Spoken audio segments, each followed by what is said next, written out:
Okay. Yeah, I'm crying already. This is going to be a problem. Everyone, my name is Pastor Stanley, and I'm here to cry for you today.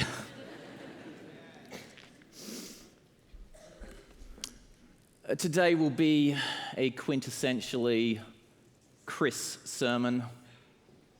I'm going to start off by talking about my wife and kids. Then after that, I'm going to talk about the gym. And then I'm going to finish by talking about Australia, okay?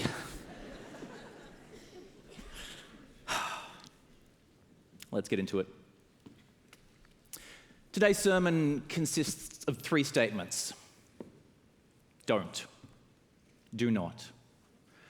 The first one is this.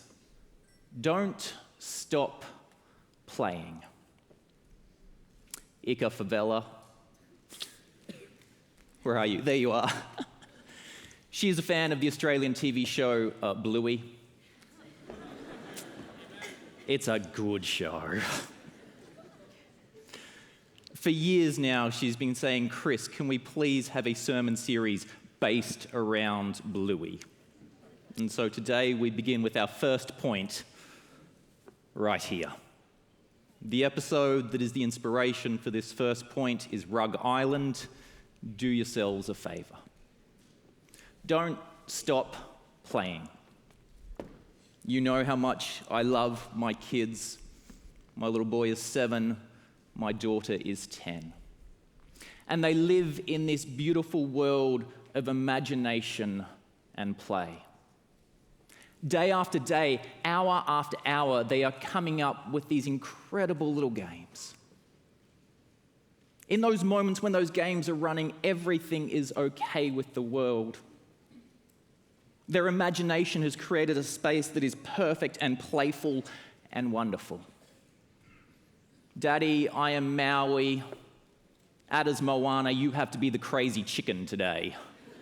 And so I spend the entire day engaged in slapstick humor walking into walls, and it's all that it should be. But what happens is eventually after hours of this, I say to my kids, listen, I have to go to work. And there's this moment of betrayal in their eyes. We knew you couldn't do it, Dad. We knew you couldn't stay in this magical world where everything is okay. We knew you couldn't play forever. We knew you had to go to that adult world where things are serious. But when you come back, the game's going to go on. Beginning this year, we went to Havasu. I have a picture up here from the media team.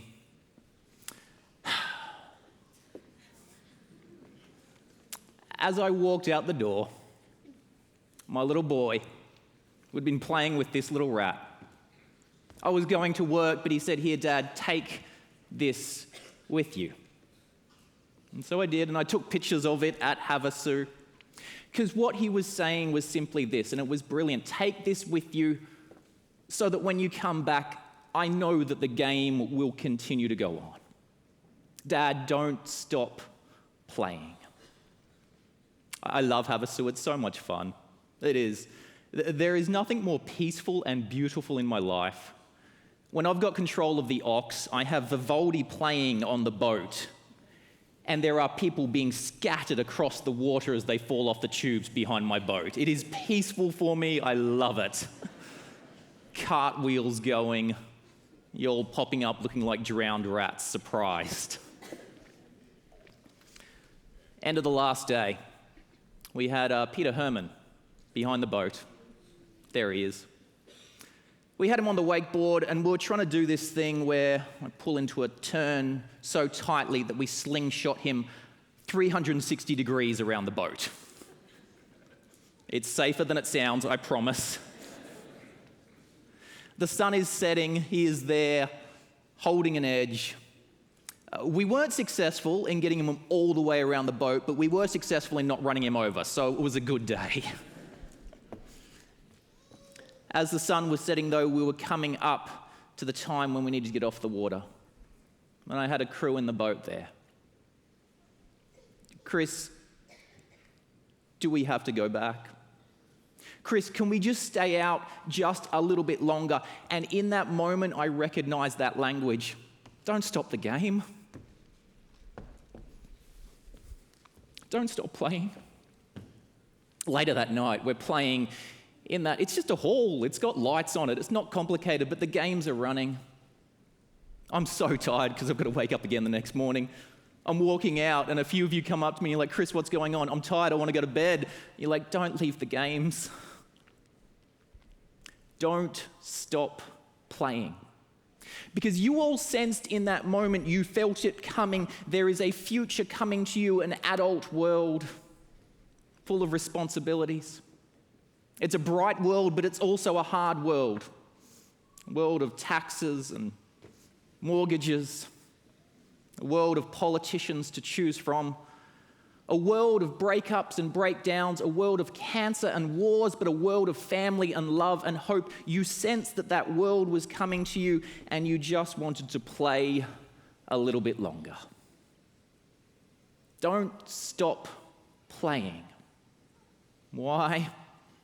Because Zechariah the prophet, he says, picturing the ideal city, the perfect situation, a world made right, he says simply this: it is a city where the children play, and the men and the women, they dance and they sing. So as you go forward in your lives, in 20 years' time, when you are sitting there before a computer in a corporate job, your soul being sucked out of you, go on to Boat Trader and buy a boat, okay? Or give me a call, and hopefully by then Regen has earned enough money to buy our own boat. And with your family and your friends, we'll go back out once more to Havasu, and the game won't stop. Parents, when your graduates come home from college and they say to you, can we go skiing? Your answer will be yes.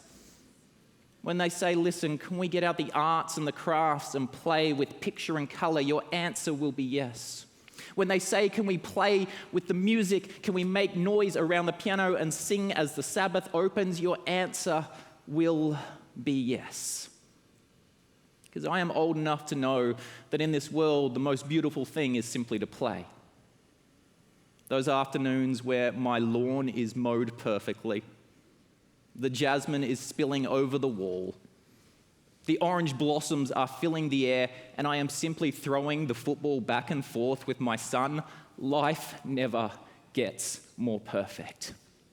Do not stop playing. It's the first one. The second one is this: do not grow weary in doing good. It's a simple text, but it tells us this: in this world, doing good will make you weary.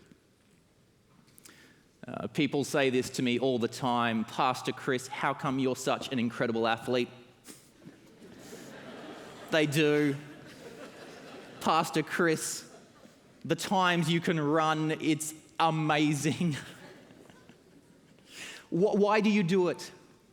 Why do you wake up so early every morning? And my answer is simply this: they genuinely actually don't say that.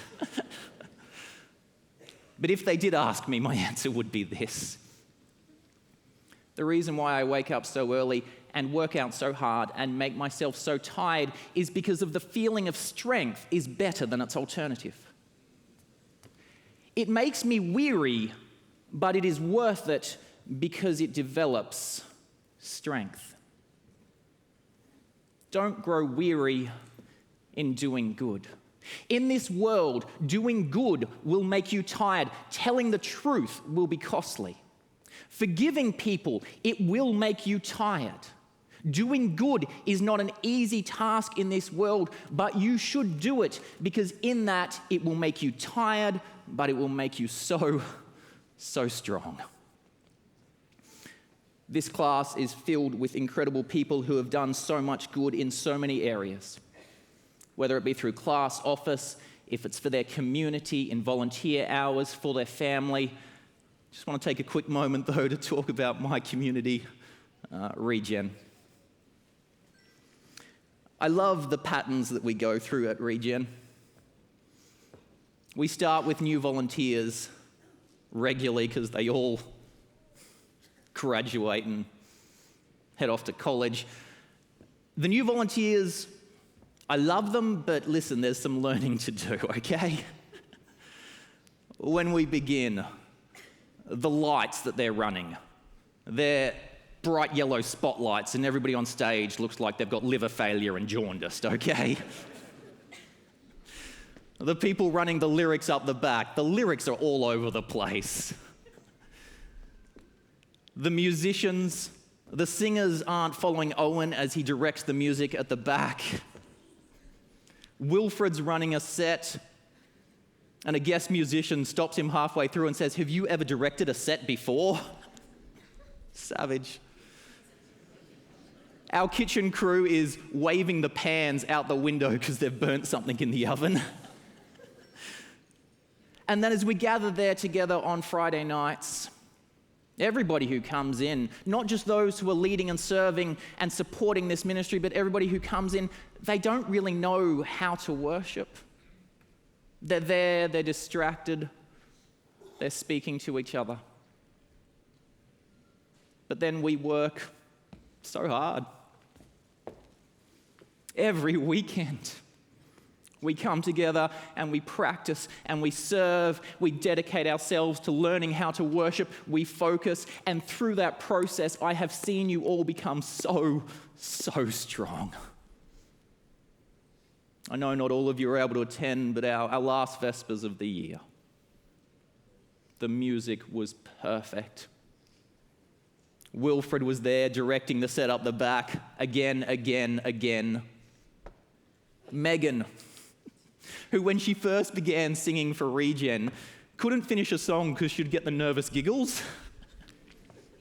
In our final set, she couldn't finish the song because she was crying because the Spirit of the Lord was upon her.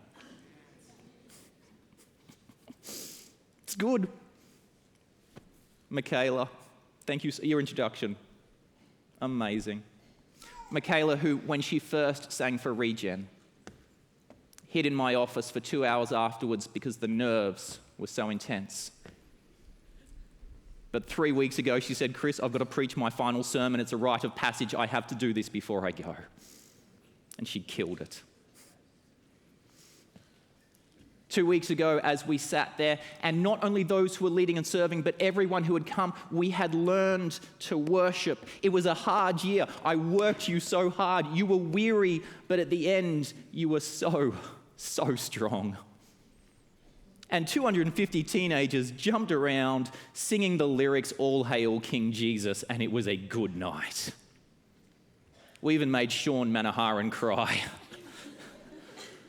His tears running down his beautiful face and landing in his incredible beard.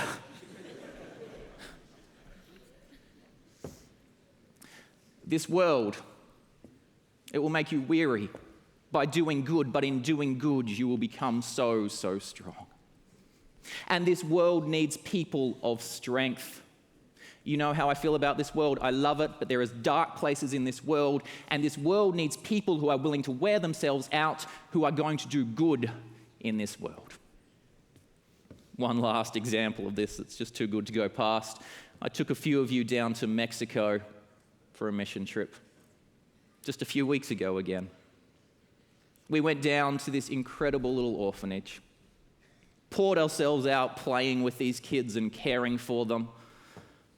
As we were driving back, 3 vans, I was driving a van, everybody in my van was completely asleep, just out. And as I was driving that van, I was just overwhelmed by the complexity of the situation that we had visited. It's awful. There are complex issues around this. International policy. There's the sadness of the addiction of drugs. There's the breakdown of the family unit.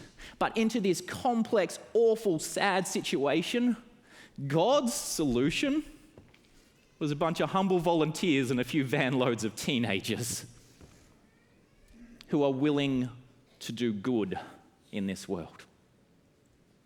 Don't stop playing. Don't grow weary in doing good.